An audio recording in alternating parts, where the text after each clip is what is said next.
Assalamualaikum warahmatullahi wabarakatuh. Salam jumpa kembali dengan Syarifa Elektronik, teknisi peralatan elektronik dan tutorial.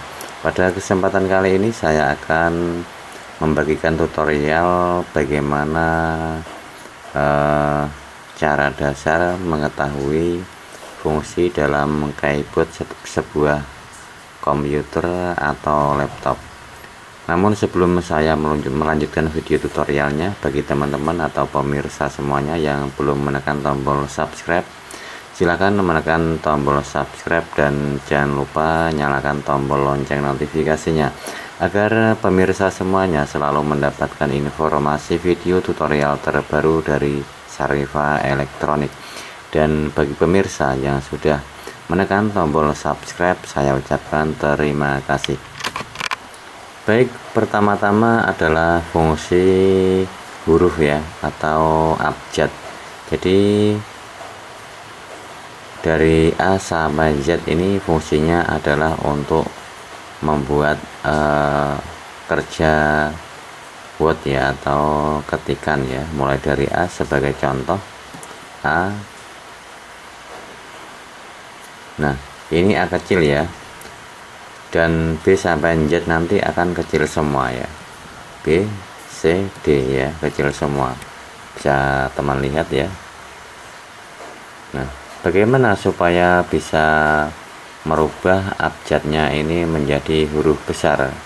Sebagai contoh, silakan tekan tombol caps lock ya, yang berada di sini sebelah kiri. Tekan tombol caps lock ya, di sini tulisannya caps lock ya, tekan satu kali, kemudian silahkan ketik, nanti hurufnya akan menjadi besar ya. Sebagai contoh saya akan ketik ulang ya, besar ya, kemudian tekan tombol caps lock lagi, maka akan kecil. Nah, sebagai contoh seperti ini ya pemirsa semua. Jadi papan ketik yang pertama kita ketahui adalah huruf ya, atau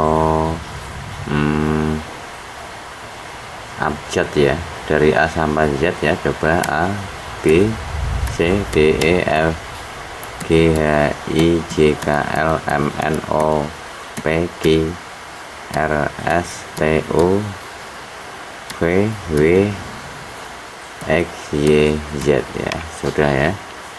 Kemudian kita perhatikan di atas ya, di sini sudah terlihat ketikan maaf ini kok H ya, A nya memang ini saya tampilkan menjadi layar besar ya, jadi kepotong ya.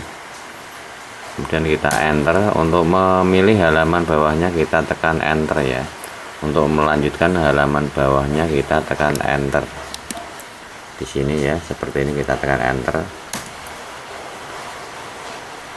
Nah, untuk melanjutkan halaman melihat halaman atasnya ya, kita bisa scroll ke atas seperti ini dengan menggunakan tanda ini ya, yang berada di atas ya. Setelah kita geser-geser seperti ini.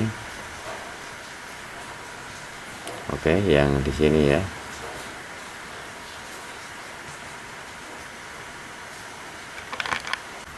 Nah, untuk membuat huruf atau kalimat yang hurufnya besar semua, kita tekan caps lock lagi sekali. Oke, kita coba.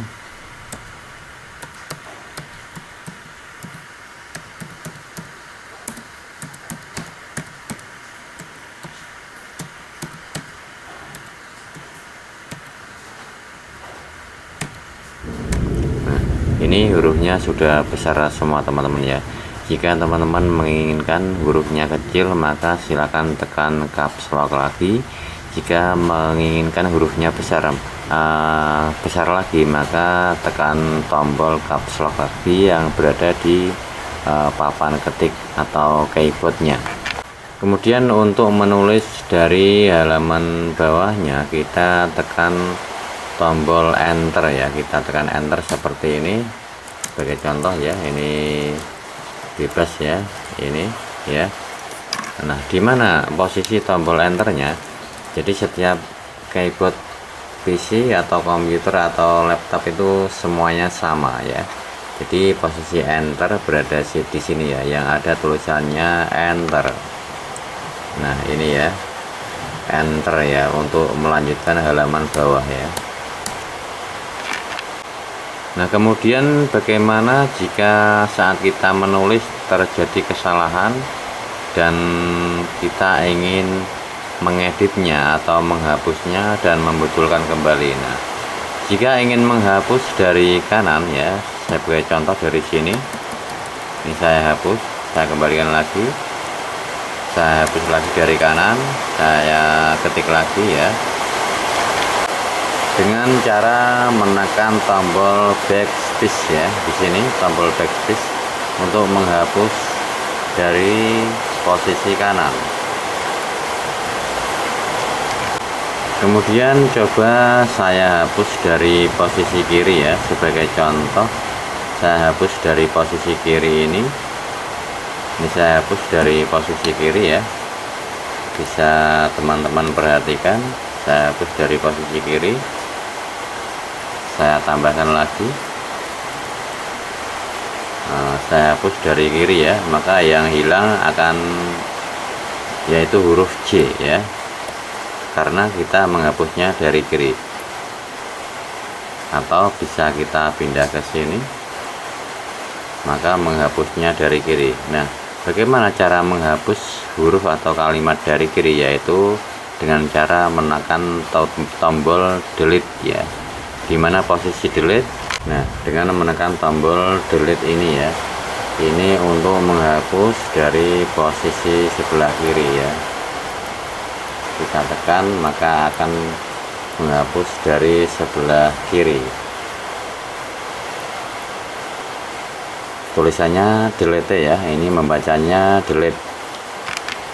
Kemudian tombol tanda panah bawah, panah atas, panah kanan, dan panah ini yang kiri, fungsinya adalah untuk melangkah ya, melangkah untuk menggerakkan kursor ya, dari kanan kiri atau atas bawah ya, tanpa menggunakan mouse ya. Ini jika tidak menggunakan mouse sebagai contoh.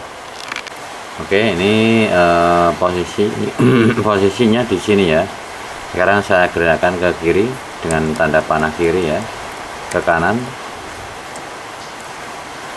kanan, kiri, kemudian ke bawah, ke atas. Nah, ini adalah fungsinya. Lalu kemudian pada angka 1, 2 sampai 0 ya, ini fungsinya untuk membuat angka ya. Sebagai contoh, saya ketik angka 1, 2 dan seterusnya. Nah, ini adalah untuk menulis angka.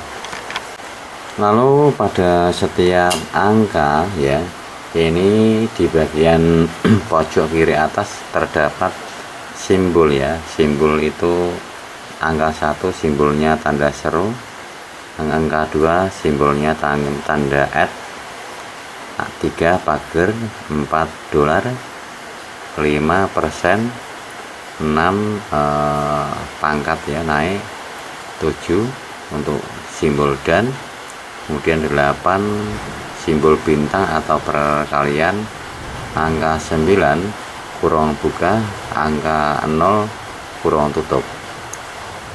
Kemudian ini adalah tanda strap ya atau main. Kemudian yang ini sama dengan ya. Sebagai contoh, yang strap dan sama dengan belum saya contohkan. Misalnya saya tambahkan strap ya, dan saya tambahkan sama dengan. Kemudian tombol yang paling panjang ini ya, ini fungsinya untuk memberi jarak atau spasi dalam kita menulis kalimat ya. Sebagai contoh, saya spasi ya, kita tekan sedang kita spasi 1 kali belajar. Nah, seperti itu ya. Jadi untuk memberi jarak atau spasi. Kemudian bagaimana cara kita menulis simbol ini ya. Jadi saat kita mau menulis simbol tanda seru dan seterusnya sampai tanda plus yang berada di sini ya. Jadi kita saat menulisnya harus menekan tombol shift tanpa dilepas. Sebagai contoh, saya akan menulis simbol ya. Jadi shift ini tanpa dilepas ya. Setiap pemirsa atau teman-teman ingin menulis simbol, tombol shift ini tidak boleh dilepas. Kita tekan, tahan, kemudian kita baru menekan simbol ya. Kita tahan ya dengan simbol, misalnya tanda seru, @ pagar, dolar, persen, pangkat, kemudian dan, bintang, kurung buka, kurung tutup, kemudian strip di atas dan plus ya. Maka hasilnya akan seperti ini ya. Jadi kalau kita tidak menekan tombol shift tadi, maka akan menjadi angka ya. Jadi untuk menulis simbol, jadi kita harus tekan shift tadi ya, supaya tidak muncul ke angka ya. Jelas teman-teman ya. Ini masih bahasan tentang simbol ya. Jadi ini ya, ini untuk koma ya, untuk koma berada di bawah. Kemudian ini yang tanda titik, ini untuk titik ya. Kemudian untuk garis miring, jika ingin kita membuat tanda panah ke kiri atau panah ke kanan atau tanda tanya, maka kita juga harus menekan tombol shift ya, atau pause ya.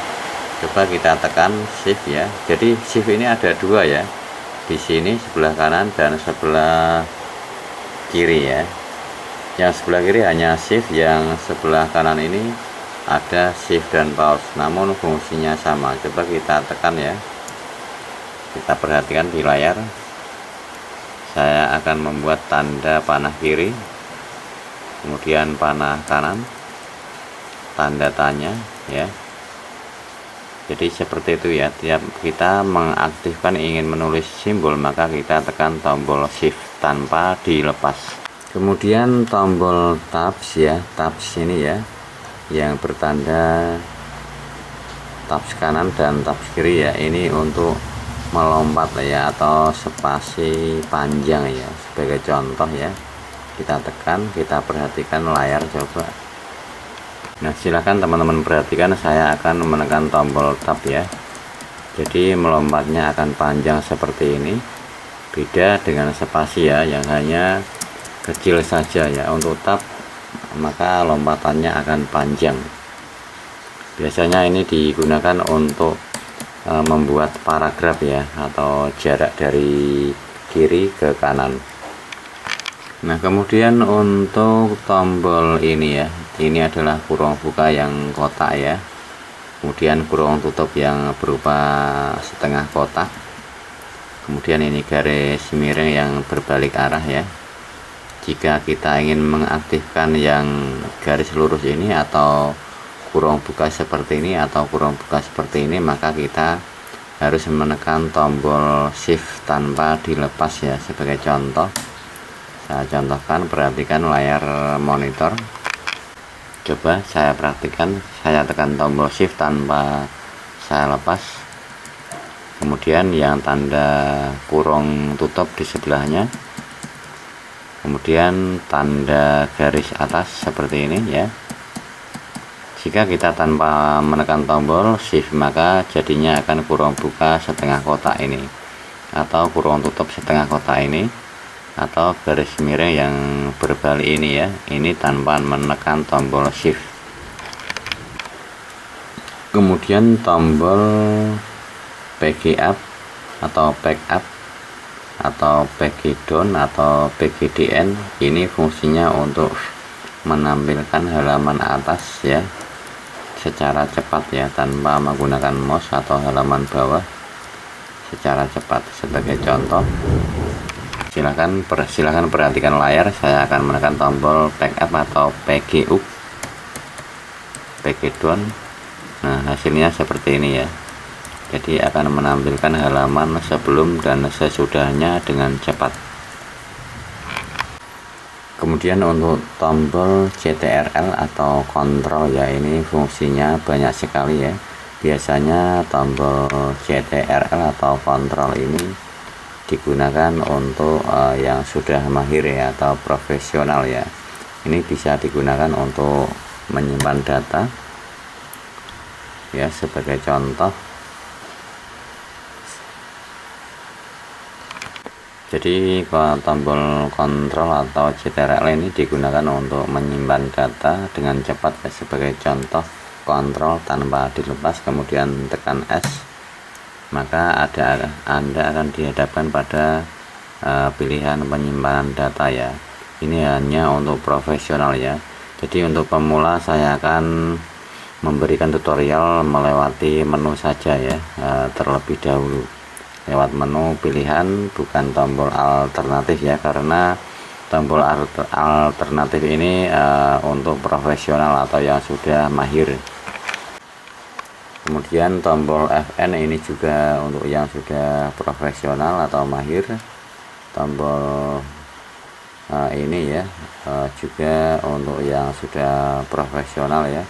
Ini hanya untuk mengembalikan pada menu tampilan di awal Windows ya. Sebagai contoh, saya tekan-tekan, maka tampilannya akan seperti ini ya. Lalu kemudian alternatif juga untuk profesional ya, atau untuk yang sudah mahir. Jadi alternatif dan kontrol ini berada di kanan, kiri juga ada ya. Ini yang di kanan untuk profesional. Untuk tombol home ya, tombol home ini juga untuk profesional ya. Jadi untuk pemula belum saatnya tahu ya yang paling dasar. Kemudian PRTC ini juga untuk profesional ya. Ini set juga. Ini juga F12 atau WiFi ya untuk profesional. F11, F10, F9, F8, F7, F6, F5, F4, F3, F2, F1, dan Escape ya atau ESC. Ini hanya untuk profesional. Jadi untuk memula sebaiknya jangan dulu ya, kita yang paling awal dulu yang kita pahami. Jadi saya rasa sudah cukup lengkap ya untuk penjelasan bagaimana fungsi-fungsi pada tombol keyboard ya, dan cara penggunaannya. Yang terakhir ini untuk mouse ya atau touchpad ya. Jadi ini sebagai mouse internal bawaan laptop ya. Untuk laptop ini untuk menggerakkan kursor ya, seperti ini. Sebagai contoh, lihat layar ya, untuk menggerakkan kursor saja seperti ini. Kemudian untuk ini adalah untuk mouse adalah contoh klik kiri ya, klik kiri. Kemudian ini klik kanan ya untuk profesional juga. Nanti ada lanjutannya ya untuk klik kiri, klik kanan ya. Jadi ini untuk pemula hanya menggunakan ini dulu ya. Baik teman-teman, demikian tutorial penjelasan tentang fungsi-fungsi pada tombol keyboard di laptop atau komputer ya. Semoga bermanfaat, dan mohon maaf sekali situasinya sedang hujan jadi agak berisik ya. Saya akhiri, wassalamualaikum warahmatullahi wabarakatuh.